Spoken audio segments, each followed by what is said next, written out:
In a sleepy hometown cafe scented with cinnamon and second chances, two strangers cross paths and discover that even the deepest heartaches can spark a new beginning, if only they find the courage to dream again. Carla Hopkins kept her head down as she trudged along the cracked sidewalk in downtown Mapleton. The early autumn winds tugged at her loose gray cardigan, whispering that change was coming. As crisp leaves scattered in her path, Carla forced her mind to focus on her next steps instead of letting the gnawing sadness pull her back into the past. It was a small act of will, one she repeated a dozen times each day. Another day survived, another mile walked, another heartbreak only partially mended. At 29 years old, Carla felt older than her years. 2 months earlier, she had walked out of a job she had once believed would be the start of a brilliant career in event planning. The toxicity in that upscale firm had left her feeling hollow second, guessing every decision she made. She had poured her soul into designing weddings, corporate galas, and anniversary parties that dazzled guests, only to be repeatedly undermined by a domineering boss. In her last weeks there, she barely slept from stress. Anxiety knotted her stomach at the thought of facing her colleagues each morning. When she finally mustered the courage to quit, she felt simultaneously liberated and terrified. Now it seemed the rest of her life was a blank page, and not the thrilling, bright kind of blank, but an echoing emptiness she didn't quite know how to fill. The day she quit, Carla moved back to Mapleton, her sleepy childhood town. She tucked her dreams into boxes and stuffed them under her old twin bed in her mother's home. Having lived in the city for nearly a decade, returning to a small hometown in her late 20s felt like a step backward, a fallback plan she had never genuinely considered. She chalked it up to a temporary respite, telling anyone who asked that she needed a break to regroup. Though in truth, she felt like a failure. Her mother's modest house stood on a quiet street lined with maple trees that turned brilliant shades of red and gold every autumn. This season was no different, and the leaves' beauty only deepened Carla's sense of longing. Her mother, Linda, was a kind, soft-spoken widow who worked part-time at the local craft store. She had done her best to offer Carla a sense of normalcy after the sudden death of her father a decade ago. But Linda was also haunted by her own set of regrets and her advanced rheumatoid arthritis, which flared in the cold months. Over the past few weeks, Carla had fallen into a routine: help her mother tidy up, cook simple dinners, apply for jobs online, and then drift into restless sleep. Yet something about that day made Carla restless enough to leave the house. She stepped outside into the golden afternoon light. A worn sign caught her eye. The little coffee shop. It hung above a freshly painted teal door in an old brownstone, perched at the edge of downtown like a friendly sentinel. She'd only been inside once, back in high school, when it was under a different name and had different owners. Now, the sign's whimsical calligraphy intrigued her. Maybe a lad in some quiet time away from home would lift her spirits. Carla pushed open the door. Warmth enveloped her, followed by the sweet smell of cinnamon. Low jazz music bubbled through the air, blending with the gentle hum of espresso machines. Tables of reclaimed wood were scattered around the cozy space, each adorned with a small vase of fresh flowers. Mismatched chairs, soft leather couches, and big windows that let in the afternoon sun gave the place an inviting glow. Behind the counter, a cheerful woman with dark curls pinned back in a scarf looked up and smiled. "Hello there," the woman greeted. "Welcome. Can I get you something warm or sweet today?" Carla felt her shoulders relax. "A latte, please," she replied softly, with extra foam. "Coming right up. My name's Nadia, by the way.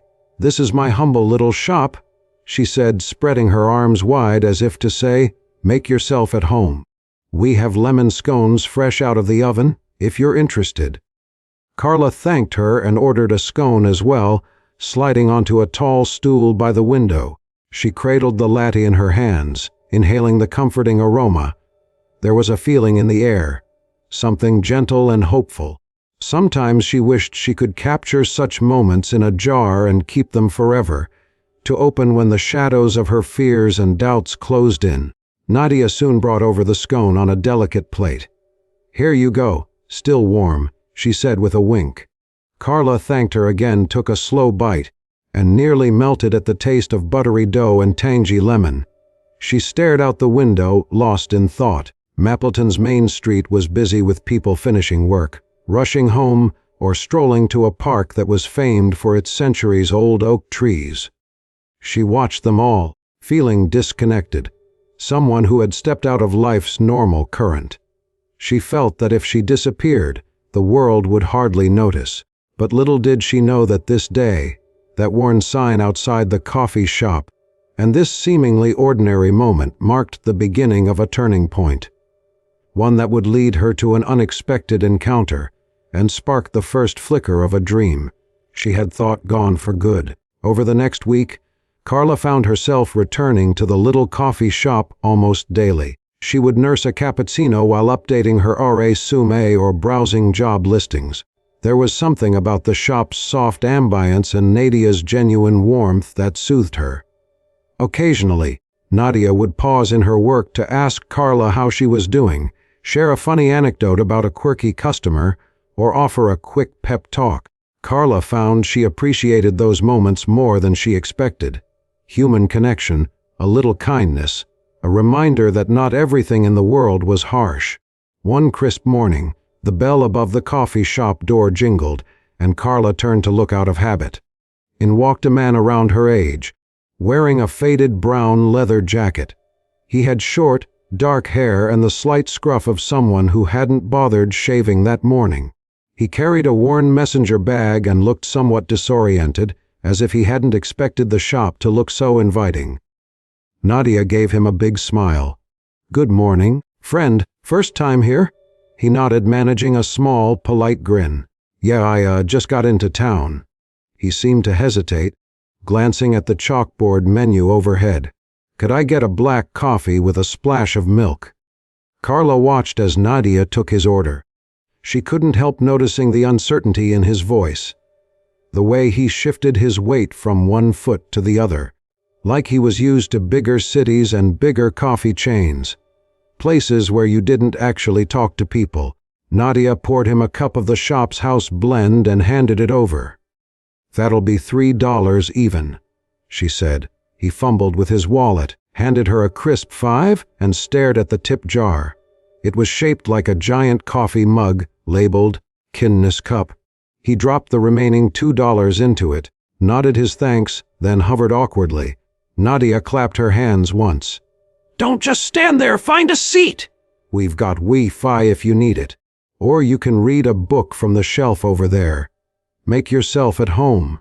He let out a breath that sounded like relief and walked to the table in the far corner, next to Carla's. She glanced over briefly. He gave her a quick, polite smile, then busied himself with the steam rising from his coffee.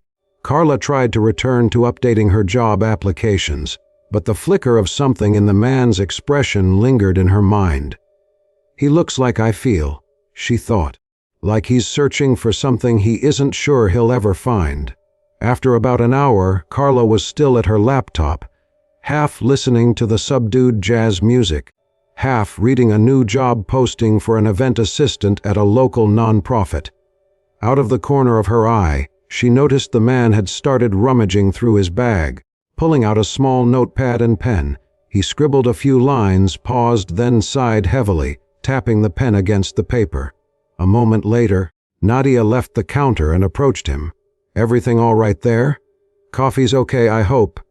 He looked up, surprise in his hazel eyes. "Oh, yeah. Coffee's great," he said, forcing a small smile. I came back to Mapleton to help my dad with some stuff, and I'm trying to figure out my next step." "I hear you," Nadia said gently. "Sometimes the next step isn't obvious. But hey, maybe that's a good thing. It leaves room for surprises, right?" He laughed softly. "I guess so."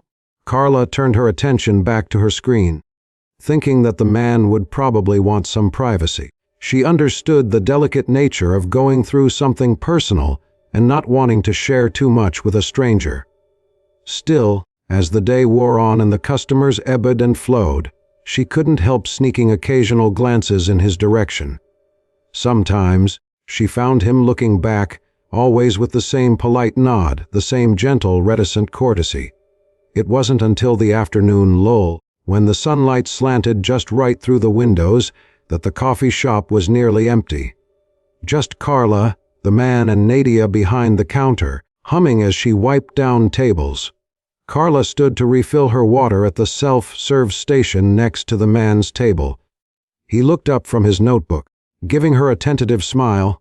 "Hey," he said quietly. Carla replied. Her voice sounded softer than she intended. "You're new in town, aren't you?" He nodded, setting his pen aside. "Ethan. And yeah, I've only been back in Mapleton for about a week, actually." He paused, then added, "Spent the last few years in Seattle. Just needed a change." Carla felt her pulse quicken with curiosity. "Seattle? That sounds exciting." Ethan's eyes drifted downward. It had its moments. She recognized that polite deflection, the sign that a stranger's question was edging too close to something personal. Before she could stop herself, she offered a commiserating smile. "I just moved back here myself, a couple months ago. Mapleton's a good place to slow down, I guess. Figure out what's next." He tilted his head. "Yeah, that's exactly what I'm trying to do."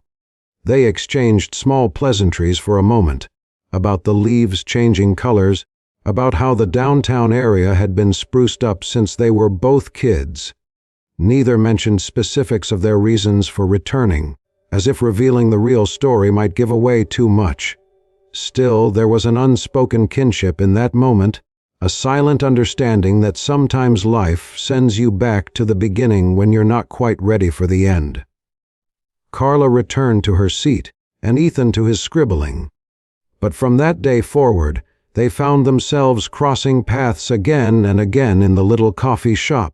Whether by some cosmic design or simple coincidence, their schedules seemed to overlap with uncanny consistency. They'd share brief conversations, light-hearted talk about the weather, favorite coffee blends, or local news. If both happened to arrive at the same time, they might choose neighboring tables. If one arrived first, they'd nod in greeting, an acknowledgement of a developing acquaintance. During one of these encounters, Carla confessed she was trying to land a job in event planning for nonprofits. "I love bringing people together," she said, "especially when it's for a good cause." Ethan admitted he was between engineering contracts and trying to help his aging father reorganize the family bookstore. "My dad's not doing so well health-wise," he explained, eyes clouding with worry. "He's been struggling to keep it running on his own." The way Ethan spoke of his dad tugged at something in Carla. She remembered her own father, gone too soon, leaving her and Linda to figure things out. She knew that weight, the fear that time was running out. Still, Carla tried to keep the conversation light. She cracked a joke or two about how coffee was the glue holding her life together. Ethan gave a half laugh, half sigh in response. As the days passed, that sense of camaraderie grew. They were two lost souls, seeking something intangible, drawn to the comforting atmosphere of the little coffee shop. But the shift from casual acquaintance to something deeper happened on a stormy afternoon. The sky was dark enough to make it seem like dusk. Even though it was barely 2 p.m., rain pounded against the windows, lightning flickered in the distance, and Carla huddled inside, grateful to be somewhere cozy. Nadia was busy wiping rainwater from the floor near the entrance as customers shook off their umbrellas. Ethan arrived, soaked to the bone, hair plastered to his forehead. Carla caught his eye and waved him over. "I have towels," she offered, pulling a couple from Nadia's stash behind the counter. He let out a relieved chuckle. "Thanks, I misread the forecast." After drying off, Ethan sank into the chair across from Carla. His expression was a mix of exhaustion and relief. She offered him half her blueberry muffin, and he accepted with a murmured thanks. For a moment, they just sat listening to the rain, grateful for the warmth. A flash of lightning brightened the café, followed by a low rumble of thunder. Carla noticed Ethan's jaw tighten as he gazed at the storm outside. "Storms don't usually bother me, but this one's hitting different," he said after a pause. Carla took a sip of her latte. "Rough day?" she asked gently, sensing there was more beneath the surface. He exhaled. "I spent the morning helping my dad sort through old paperwork in the bookstore's back office. It was a disaster zone, but that's not really the problem."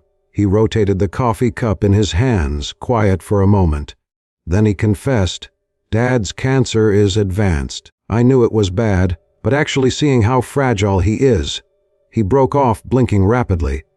Carla's heart clenched. "I'm so sorry," she whispered. Ethan's gaze locked on hers. "Thanks," he said, voice thick with emotion. "He's always been my hero. I guess I thought, well, he's always been so strong." Carla swallowed, hearing echoes of her own past. Her father had been gone in what felt like an instant. No time to prepare, no real goodbye. She felt tears threatening to spill but forced them back. "I lost my dad. It was different circumstances, but I still remember how the world felt like it had fallen apart." Ethan studied her face for a moment. The storm's light flickered, revealing tears brimming in Carla's eyes unasked for empathy. His own eyes shone with unshaded grief. They sat there, two people who barely knew each other, yet understood a silent sorrow. After a long moment, Nadia approached with a new pot of coffee, sensing the somber atmosphere. She topped up their cups without a word, offering them quiet compassion in her gaze. Then, discreetly, she retreated behind the counter. Ethan eventually cleared his throat. "Sorry," he said, voice husky. "I didn't mean to spill all that." Carla shook her head. "I'm glad you did. Sometimes we bottle too much inside." He nodded, letting out a long, shuddering breath. "Yeah, it's just overwhelming. I'm not sure how to help him. And I've got job offers in Seattle, but how can I leave him now? The bookstore's not doing well financially.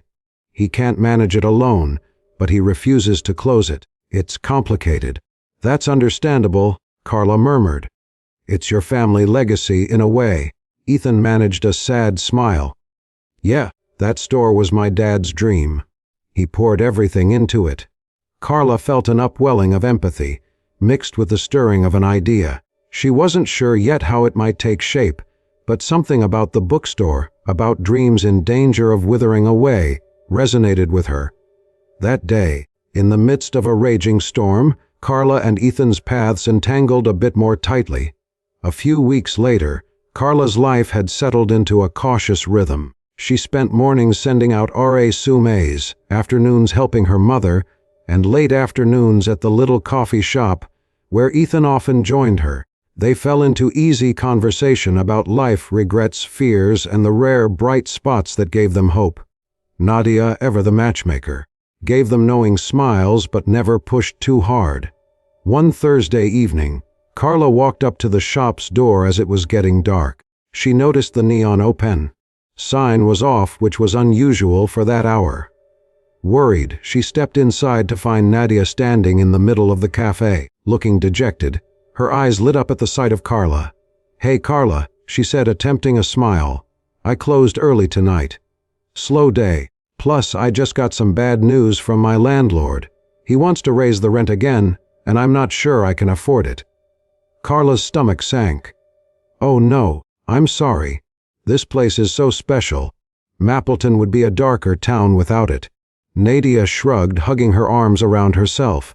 "I'm trying not to panic, but it's tough, you know? I put my heart and soul into this shop. It's my dream, but I might have to move, which kills me because I really believe in what this place can do for people. I've seen so many connections made here, people healing, finding comfort." Carla rested a hand on Nadia's shoulder. "Let me know if there's anything I can do to help." Nadia swallowed.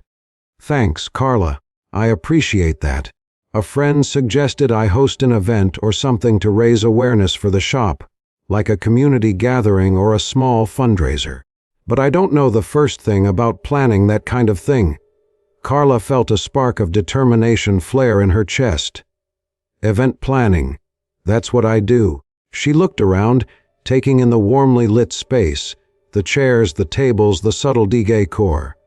A vision formed in her mind of a night filled with music, laughter, people rallying around Nadia's dream. "I can help," she said, excitement brightening her voice. "I've done event planning before.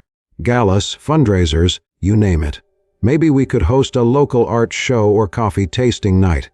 Something that draws people in." Nadia's eyes widened with hope. "You'd really help me do that?" Carla nodded firmly. "Yes, let's do it. A community event to highlight this place.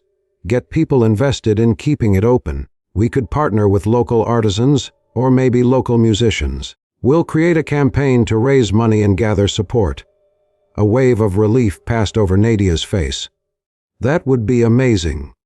I'll do whatever it takes. Thank you, Carla." In that moment, Carla realized she had something to fight for again, a tangible project that harnessed her talents. It felt like stepping back into her old self, the version that wasn't afraid to dream big. And more than that, it wasn't just about saving a coffee shop. It was about saving the safe haven Nadia had created for people like Carla and Ethan. Soon after, Carla found Ethan and explained her plan. They sat at a table long after closing time, rummaging through ideas as Nadia bustled around, tidying up. "You've organized events before, so you'll take the lead," Ethan noted. "But how can I help?" Carla gave him a soft smile. "Your dad owns a bookstore. Maybe we can incorporate a book signing or reading event. Local authors, poetry readings, something that ties literacy and coffee culture together. It could bring new customers to both his store and Nadia's shop." Ethan frowned slightly. "Dad's not in any shape to be too involved. But I can talk to him, try to convince him it's worth a shot." He paused, then added in a quieter voice, "I haven't really told him I might stay in Mapleton long term. He expects me to go back to Seattle once he's okay." Carla bit her lip. She wanted to say he'll never be okay, not entirely, but she knew better than to voice it. "Sometimes people put on a brave face because they don't want to hold us back," she finally said. Ethan nodded. "Yeah, I know. I can't leave him with this financial mess. The bookstore's never made much money, especially now with online retailers, but it's his pride and joy." Carla reached out and rested her hand over his. Her heart fluttered at the contact. "Let's do this event, and maybe it'll help you both. If the bookstore can partner with the coffee shop, we might spark some new interest in local businesses." Ethan's lips curved into a half smile. "You're pretty amazing, you know that." Carla's cheeks warmed. "I'm just doing what I can. If you call that amazing, well, maybe we both are." They shared a quiet look. The hum of the espresso machine and Nadia's distant humming were the only sounds in the shop. Unspoken feelings swirled between them. Hope, fear, and the tender beginnings of something more. Neither had the courage to name it yet, but they both felt it, like a soft flame flickering in the darkest corner of their hearts. Over the next few weeks, Carla dove headfirst into planning the event she dubbed Mapleton's Night of Warmth. Flyers sprouted up in store windows all around town, coffee and cocoa testing, local artisans and crafters, book sale and singing live acoustic music. Nadia and Carla spread the word on social media, rallying community members to come out and show support for the little coffee shop. Even Linda helped by distributing flyers at the craft store. Meanwhile, Ethan convinced his father, Robert, to sell discounted books at the event. Carla offered to help set up a small reading corner where local writers could do short readings or sign copies of their work.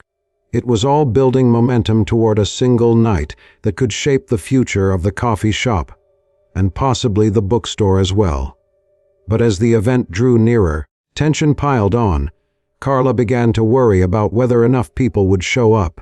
She faced hiccups coordinating schedules with local musicians. One of the artisans pulled out at the last minute due to a family emergency, leaving a gap in the lineup. By the day of the event, Carla felt frazzled but determined. To make matters worse, Linda's arthritis flared, and she ended up in the hospital for a short overnight stay due to complications. Carla juggled comforting her mother with preparing for the event exhaustion wearing her down to the bone. Meanwhile, Ethan's father took a downturn, ending up too weak to leave the house. The stress etched itself into Ethan's features. His eyes hollow, shoulders slumped. That afternoon, as Carla was frantically setting up the shop, arranging tables, stringing fairy lights, checking the microphone setup, she realized Ethan hadn't arrived yet. Panic gripped her. He had promised to bring a stack of his father's books, plus help with final preparations. She tried calling him, but it went to voicemail. He must be caught up with his dad, she reasoned, heart pounding. I hope they're both okay. At 7 o'clock, the little coffee shop glowed like a beacon in Mapleton's twilight. A soft acoustic guitarist plucked out a melody in one corner, where a small stage had been fashioned out of pallets. Tables were laden with local pastries, handmade crafts, and freshly brewed coffee. Strings of lights swayed overhead, casting a warm glow across eager faces beginning to file in. Carla moved through the crowd, greeting people, ensuring everyone felt welcome. Nadia poured drinks behind the counter, her eyes shining with gratitude. But Carla's stomach was in knots. Where is Ethan? She kept wondering. Her phone buzzed at last, and she scrambled to answer. Carla, it's me, Ethan said, voice strained. I'm so sorry, Dad's not good. I had to call for an ambulance. Her heart clenched. Oh my God, is he okay? I don't know yet. I'm at the hospital. I can't leave him. Carla's throat tightened. A wave of guilt and concern crashed over her. No, of course, stay with him. Don't worry about the event. He sighed shakily. I'm sorry, Carla. I know you worked so hard on this, It's okay, she soothed. Focus on your dad. I've got things covered here. They ended the call, and Carla pressed her eyes shut for a moment, pushing back tears. Everything felt so raw, so precarious. Part of her wanted to rush to Ethan's side, hold his hand, tell him it would be all right. But she needed to see this event through. It wasn't just about her. It was Nadia's livelihood on the line, too. She took a shaky breath, squared her shoulders, and stepped back into the crowd. People were milling around, sipping coffee, purchasing handmade candles and artwork. She spotted Linda's friend, Mrs. Patel, smiling by the pastry table. A group of local teens clapped politely after the guitarist finished a song. Slowly, the pang in Carla's chest lessened as she recognized the beauty of the moment she had helped create. This is happening, and it's wonderful, she told herself. We made something good tonight. She had just enough time to briefly welcome everyone on the microphone, explaining that the purpose of the night was to celebrate community, local talents, and the coffee shop that had become such a cherished place. Eyes glistened in the crowd, a low cheer went up, and Carla realized that Mapleton might be small, but its heart was big.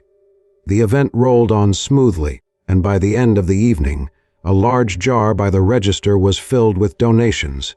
Several businesses had quietly pledged to help Nadia cover rent.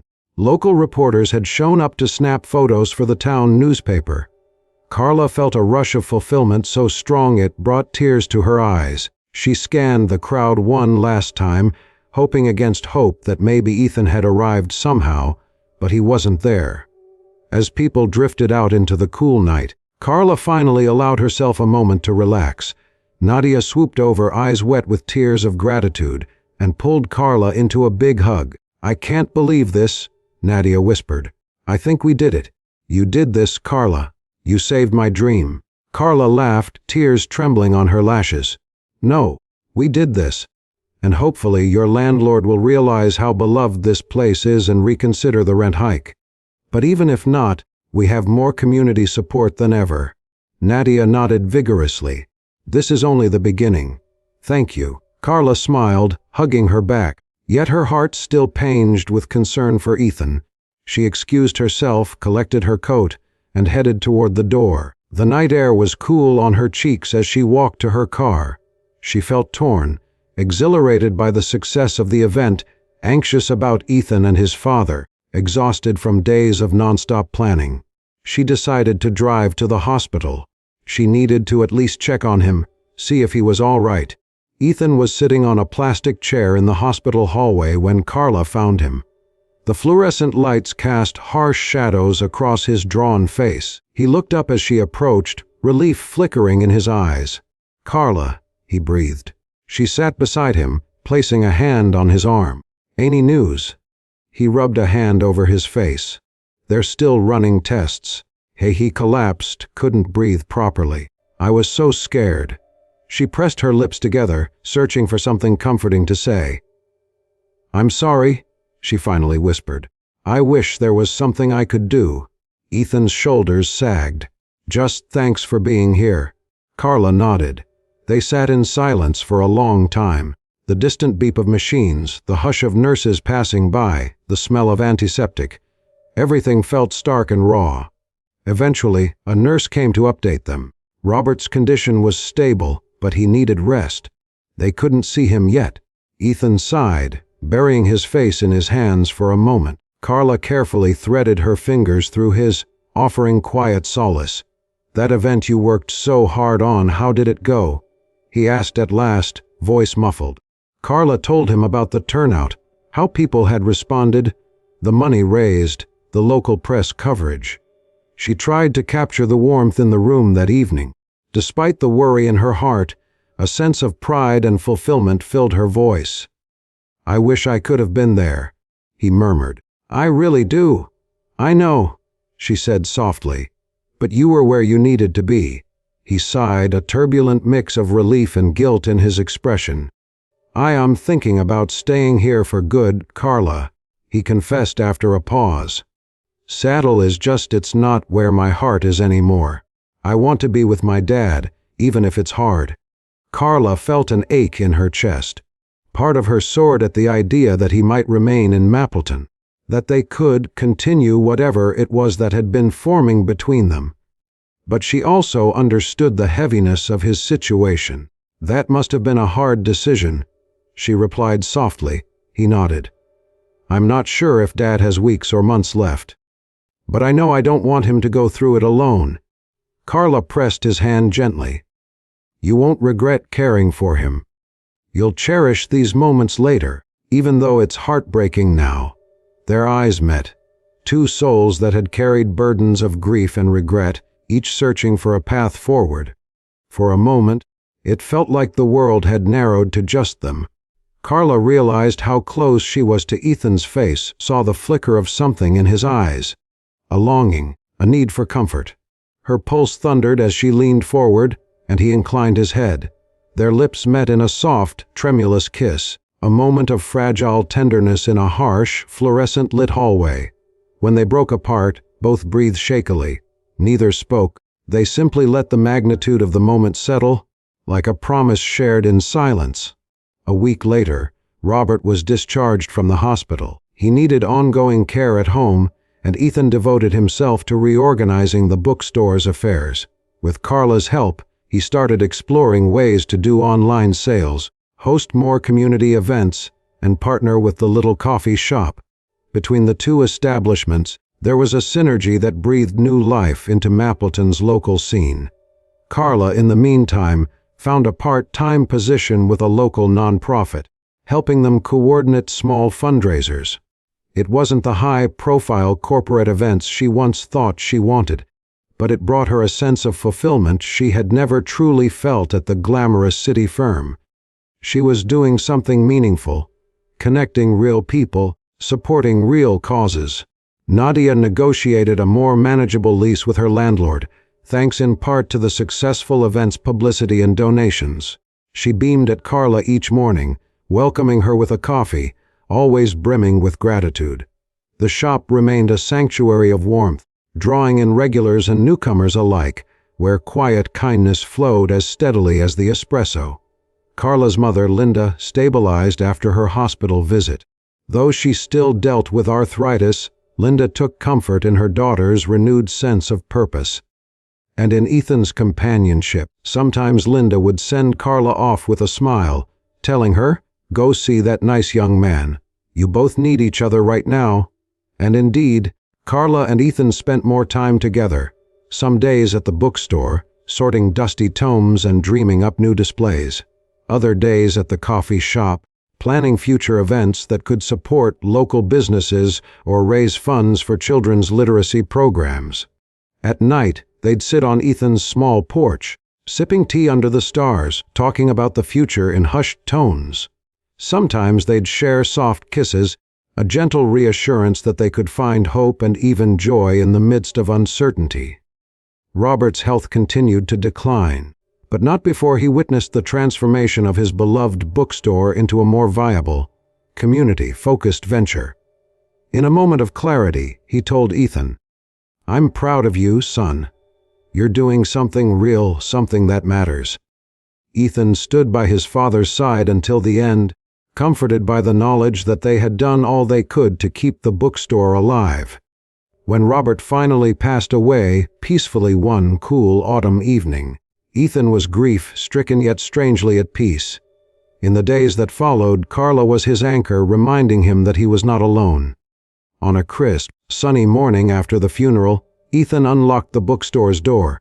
The sign now read, "Hopkins and McCade, Books, Coffee, and Community." Carla had convinced him to rename it in a small tribute to his father, while also acknowledging her involvement. "What can stock some local coffee beans from Nadia, have a small espresso corner for customers," Carla had suggested. "People can browse books while sipping a latte. It's a new chapter." Ethan looked at the sign, tears shining in his eyes. He glanced at Carla, who gave him a reassuring smile, her own eyes misty with emotion. "Are you sure about this name?" he asked quietly, his voice trembling. She placed a hand on his shoulder. "Absolutely. Your father's dream doesn't end with him. It continues with us, and maybe we'll build dreams of our own along the way." He turned the key in the lock, and they stepped inside. The bookstore was filled with the scent of fresh paint and polished wood. It still had that comforting old book smell, though, layered like a memory. Sunlight poured in through the front windows, illuminating shelves where local authors shared space with classics and new releases. At the back, a small coffee counter stood waiting, complete with a shiny espresso machine Nadia had donated. Ethan looked around, a soft exhale escaping him. He reached for Carla's hand, interlacing his fingers with hers. "All those months ago, I never imagined my life would look like this. I was so lost, so convinced I had nowhere else to go but back to Seattle." Carla turned, brushing a stray curl from his forehead. "I never imagined I'd leave that toxic firm. I was clinging to it, because I thought that was the only way to succeed. But coming home, it gave me the chance to find out what really matters." He cupped her cheek gently. "To new dreams," he murmured, voice catching. She nodded, a tear slipping down her face, which he brushed away with a tender thumb. "To new dreams." They leaned in, foreheads touching for a moment, the quiet promise of tomorrow breathing between them. Outside, leaves stirred in an autumn breeze. Inside, in the bookstore that was now a testament to both sorrow and hope, they found the courage to step forward. A year later, the little coffee shop was thriving. Nadia had introduced a line of homemade syrups, gaining enough traction to open a second location in the neighboring town. She still spent most days at her flagship store, greeting customers, sharing stories, and offering the same warm embrace that had once comforted Carla and Ethan. Hopkins and McCade had become something of a community hub, bridging literature, coffee, and local artistry. The monthly poetry readings and weekend coffee tastings were well attended. Fundraisers for local schools and nonprofits turned the bookstore into a lively gathering place, carrying on the spirit of that first night of warmth. Carla woke one Saturday morning to find sunlight streaming through the window of the small apartment she and Ethan shared above the bookstore. She stretched, recalling that they had a busy day ahead. A children's author would be reading from her latest picture book, and the coffee station needed to be stocked. She glanced over to see Ethan still asleep, his features relaxed and peaceful. A memory flickered of the day they first met in Nadia's café, two strangers, both carrying invisible burdens. Now they were building a life together, piece by piece. Slipping out of bed, Carla made her way downstairs and unlocked the bookstore. She inhaled the comforting scent of paper and ink, smiling at the fresh bouquets Nadia insisted on sending over every week. She flipped on the lights, humming to herself, a tune that blended with the gentle hum of the city stirring beyond the windows. She heard Ethan's footsteps on the stairs behind her. He wrapped his arms around her waist, leaning down to press a kiss to her cheek. "Good morning," he murmured. She leaned back into his chest. "Morning." They surveyed the bookstore together, the wooden shelves stacked with stories, the corner dedicated to local authors, the small coffee counter gleaming under a strand of decorative lights. It wasn't just a business. It was a place of healing, a testament to second chances and the power of community. Ethan squeezed her shoulder. "We've come a long way, haven't we?" Carla nodded, emotion swelling in her chest. "We have, and I can't wait to see where we go next." Outside, the morning sun caught the sign, making the gold lettering shimmer. Hopkins and McCade, books, coffee, and community. A new day had begun, full of undiscovered stories and endless possibilities.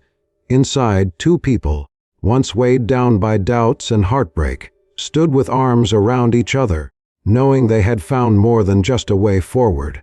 They had found a place to rebuild their dreams, one warm cup of coffee at a time. Life often brings us full circle, leading us back to the places where our foundations were laid, our first dreams kindled. For Carla and Ethan, the little coffee shop became more than just a pleasant corner in a small town. It became the catalyst for hope, community, and the rebuilding of dreams once thought lost. In the delicate interplay of grief, uncertainty, and kindness, we see the power of genuine human connection to heal wounds and inspire second chances. Dreams may be abandoned, battered, or delayed, but given the right soil, warmth, compassion, courage, they can sprout anew. May we all find our little coffee shop, that safe haven where burdens can be shared and hopes can be nurtured, reminding us that even in life's stormiest moments, the aroma of promise can still beckon us to step forward, take a risk, and find our way home.